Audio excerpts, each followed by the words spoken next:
Hey Esau people, it's Waysa here. Let me give you a little backstory here. But a few months back, I stopped working for my company and I began working for myself. And I guess work as a consultant now. So I work from home primarily now, and this leads me a lot of time to like make my lunch. I don't go out and buy my lunch unless I'm at a client, which happens often enough. But for the most part now, I'm just kind of making my lunch at home. So I'm decided, as well as my sock pictures, I will put some videos called Lunch with Waysa, Dinner with Waysa, Breakfast with Waysa.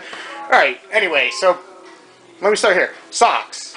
As you can see, I'm wearing a nice pair of blue striped socks. It's a matching pair. So now that we've got that out of the way, I'm going to make a sandwich today. And, for King, who's really curious about how people are vegetarians and whatnot and so on, I'm going to show him it's really not that different. I do use a little bit of different ingredients for my sandwiches, as most people, but I don't know if that's really related to being a vegetarian. So I've gone ahead and taken all the ingredients out of the fridge.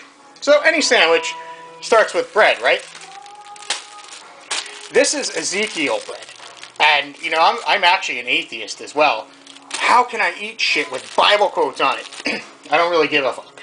So, anyway, what this is this is sprouted grain bread, and it differs from whole wheat bread in that there's no flour, which means they don't take the kernels of whatever grain they would make and they don't grind them. They actually sprout them, probably under, some moisture and some heat, which makes them sprout. That's a lot like making the first step of whiskey, if I'm not mistaken. But anyway, so they take all these grains, and there's a whole bunch of them in there,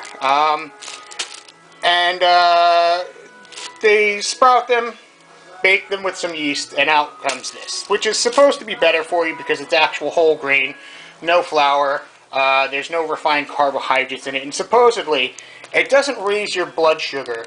I don't know if that's really true because there is a decent amount of carbs in it, but anyway, it's but in any case, it's a lot better than eating just white bread. So, we got our bread. I'm going to be making a fake bologna sandwich. As you can see, this is tofurkey bologna style. It's not bologna, it's actually made out of soy.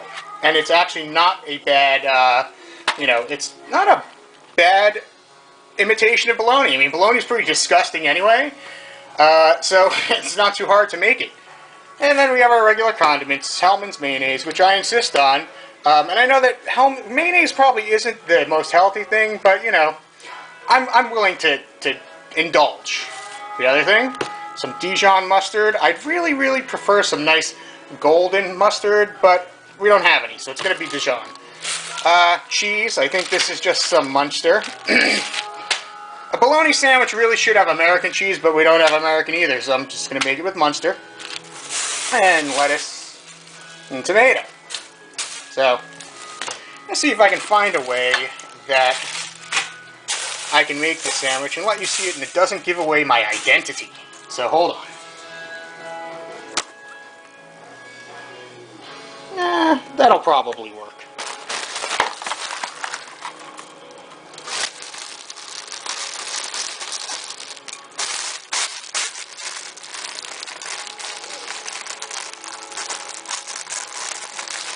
And as you can see, this just looks like regular regular whole wheat bread.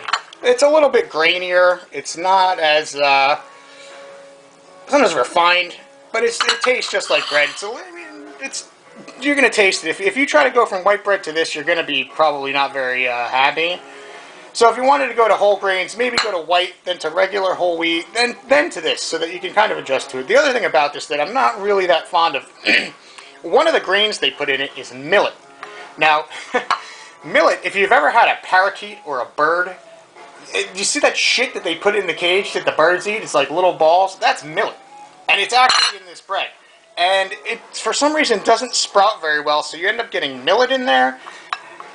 Not really the best mouthfeel, but it's not terrible either. And again, the other thing about this is that supposedly it has all the amino acids to make a complete protein. I don't know. Could be horse shit, could be not. Alright, so now onto the sandwich. Enough of the bread. Of course, we're going to put our condiments on the bread first. And the first one will be mayo.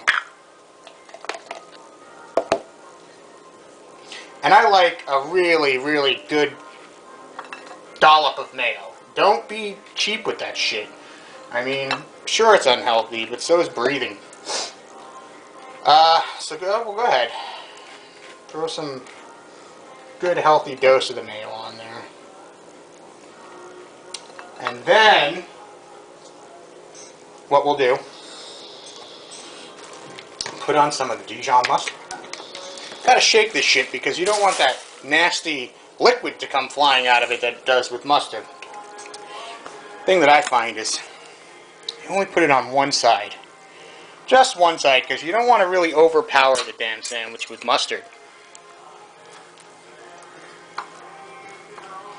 That makes a nice mustard-mayo combo, which is just very, very pleasing. But you leave one side, regular mayo. So, done with our condiments. Time to unfurl the goddamn tofurkey. So, comes in a box, shrink wrapped. I'm telling you, this is really no different than regular bologna, except it's not made from pig's ass. So,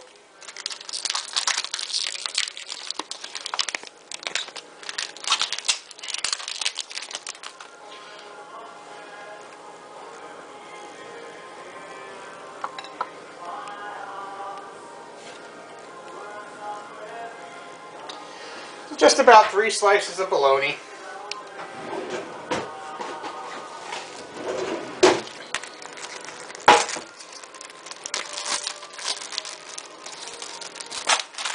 Now on to the cheese. So we got the cheese on, and it's just deli sliced Munster, which is a great cheese. I'm going to live crazy today. I'm going to have 2 slices of cheese and fuck my cholesterol. If you can get deli sliced cheese, it's always preferable than something out of a package. So now, for the toppers, I got a nice head of romaine here. This has been pre-washed, so it's okay just for me to take it out of the bag and throw it onto my sandwich. I don't like cutting it up and shredding it. Just put the whole goddamn thing right on there. Look at that. It's like a bed of lettuce. Look at that. The last thing we want to do is put on the tomato. And tomato, thing about tomatoes, you got to get the right one. Now, I'm partial usually to some nice vine ripened or tomatoes on the vine. They seem to be a lot riper and tastier. Although recently I have started buying hothouse tomatoes, which are almost as good as tomatoes on the vine. They're not really they're not better. They're just a little bit meatier, and I don't know. There's something about them that's good, but I do prefer the tomatoes on the vine. But this is a hothouse, and they're almost just as good. Don't buy just those disgusting white excuses for tomatoes, because they're not really tomatoes. They're gross. Those, those like your just like those regular tomatoes you'd get in a supermarket.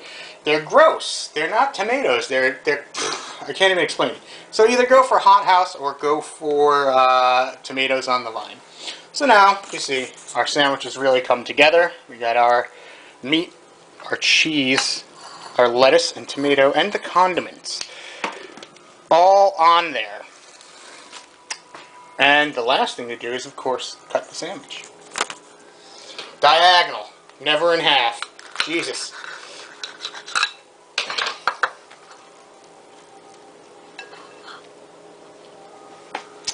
And there you have it. Lunch with Waysa.